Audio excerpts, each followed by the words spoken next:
Good evening. An emergency is prompting the closure of Prince George's Hospital's neonatal unit. This is CTV News for Tuesday, August 9th. I'm Patricia Vallone. And I'm Denise Douglas. Thank you so much for joining us. Well, a bacteria scare at Prince George's Hospital forces officials to transfer 9 infants to other healthcare facilities. Reporter Byron Scott is standing by in CHEVERLY with the details. This is the release sent out by the hospital just a short while ago, and here's what we know. 9 infants in the neonatal intensive care unit at the hospital have been sent to other hospitals around the area. And the reason is, according to the release, recently 3 infants in that unit have tested positive for a bacterium known as Pseudomonas. Now, Pseudomonas, as far as we understand, is quite common according to this release here. It can be found in water, plants, and also the soil. But it's not known at this point how the infants here contracted that bacterium. We do know, according to information, that it can be passed by healthcare workers, also by improperly cleaned equipment, but that we don't know right now if that is the case here, and that investigation is underway. So once again, 9 infants here have been transferred or being transferred to other hospitals in the area. 3 of the infants here, 3 infants rather, other infants tested positive recently, and we have reports, although the press release does not address this, that 2 of those infants may have died. So this cause of this ailment right now is under investigation. At the hospital, Byron Scott, CTV News.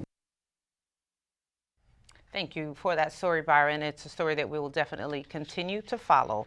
Well, Delta Airlines customers are still experiencing issues with their flights. The problem started after a power outage at an Atlanta airport yesterday. LATIFAH MAJIED has more.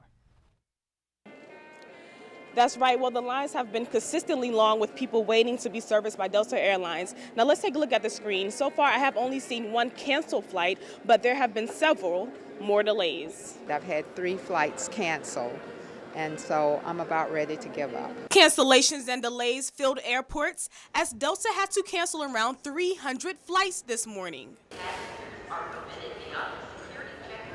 A power outage caused the airline system to malfunction, affecting many people like Jennifer Tucker, who had to delay travel plans. Last 2 flights were canceled because the staff didn't show up. So I think it's the residual from the computer glitch. We are now at a point where at first it was maybe scheduling, but now as time has gone by, we're at a point where the staffs are what do they call it, have worked more hours than they can work. But not everyone is upset with the Delta. They have actually been very great. Yes, we've had food vouchers and they're rescheduling their flights. So I've had a good experience. So far, they're very accommodating. We tried to call them last night. There was a 3 to 5 hour wait for them to call us back, but they did call us back. They said that everything was on time. So we're flying to Atlanta and then on to Dublin. So hopefully everything will be on schedule. Now Delta is still trying to get things back up and running, so customers should continuously check the status of their flights. In Washington, D.C., I'm LATIFAH MAJIED, CTV News. Sounds like a good idea, LATIFAH. Delta is offering compensation to people severely affected by the delays and cancellations.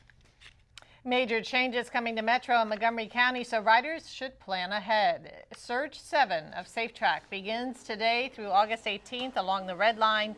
Trains serving Shady Grove and Rockville will run every 18 minutes. Midday and evening trains will run between Shady Grove and Silver Spring every 18 minutes as well, and between Grosvenor and Glenmont every 12 minutes. After 10 p.m., trains will run every 20 minutes. The single track in between Shady Grove and Twin Brook stations, so there will be significant reductions at Shady Grove and Rockville stations, so expect the same similar issues there. But beyond that, we do not anticipate the same impact on the entire Red Line that we do in Surge 6.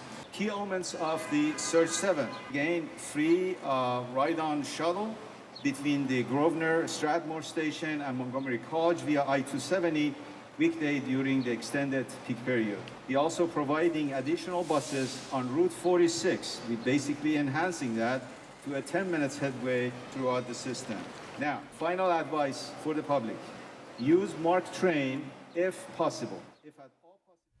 And meanwhile, 4 stations will be closed this weekend for additional repairs. Free shuttle buses will run to and from Shady Grove, Rockville, Twin Brook, and White Flint. Also expect single tracking between Forest Glen and Glenmont. Well, even with the massive Safe Track project that is underway that Patty just talked about, the Federal Transit Administration says it has significant safety concerns about Metro's inspection and maintenance program. The FTA released a report Monday after a derailment last month and a series of other safety issues tied to the tracks.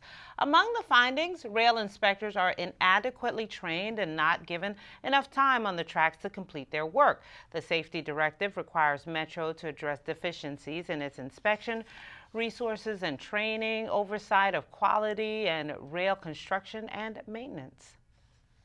A new study by the American Civil Liberties Union details excessive detention of immigrants in Maryland.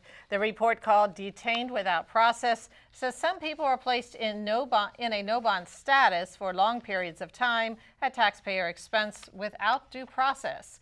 Former ACLU staff attorney SIRINE SHEBAYA is one of the authors of the report.